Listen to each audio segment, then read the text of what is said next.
fact that it was 1 o'clock in the morning. He nodded. Sure, no problem.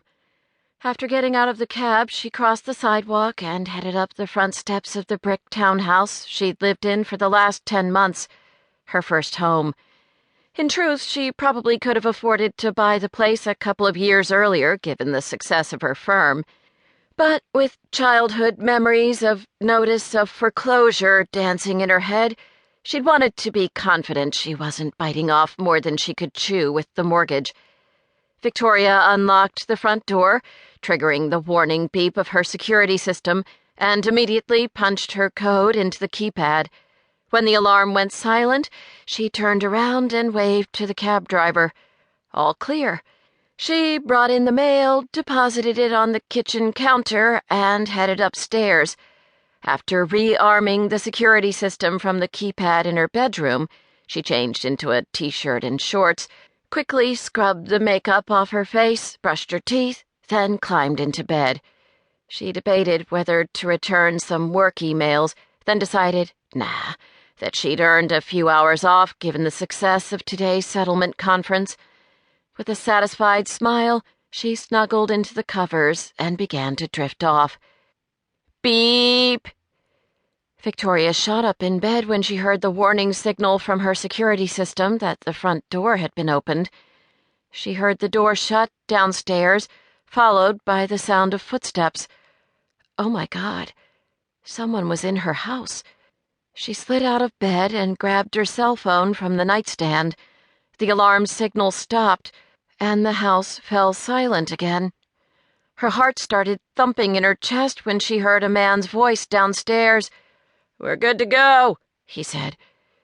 Victoria moved silently into her walk-in closet, a space almost as large as her bathroom. Her laundry hamper was tucked between the wall and a row of long dresses. Sliding past the clothes, she crouched down and hid behind the hamper. Her hand was trembling as she dialed 911 on her phone. A woman's voice. 911, what is your emergency? Victoria whispered, her words coming out in a rush. My name's Victoria Slade. I live at 1116 North Garner. Someone's broken into my house. Is the intruder in your home right now, ma'am? Yes, I think there are 2 of them. I'm hiding in a closet upstairs and... She paused, hearing something that made her palms sweat. Someone's coming up the stairs. I can't talk. They'll hear. Ma'am, I'll stay on the line. Victoria turned the volume on the phone all the way down and covered the speaker with her hand. Through a small space in between the hamper and the wall, she could see the closet doorway. She held her breath as the footsteps on the hardwood floors grew louder. A man dressed in dark clothing came into view in front of the closet. He paused, and then reached for his hip and pulled out a gun. You sure she hasn't been home? He called out to someone in a gruff voice. Another guy stepped in front of the closet. Yeah, I'm sure. Why? The bed's been slept in. So, you make your bed every fucking day? Come on, let's get to work. She heard the second guy walk out of her bedroom, but the man with the gruff voice stayed where he was, gun in hand.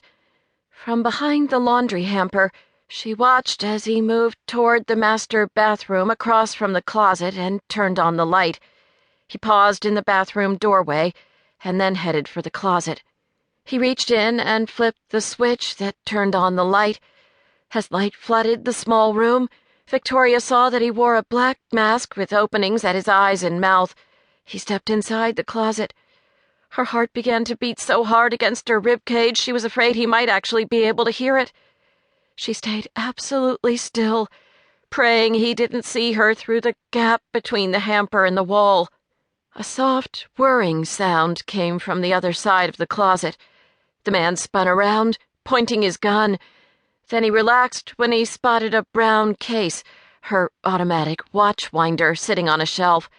Tucking the gun into the holster at his hip, he walked over, opened the front of the case, and picked up her watch. He examined it for several moments, flipping it over in his hand, and then pulled a medium-sized cloth bag out of the front pocket of his black hoodie.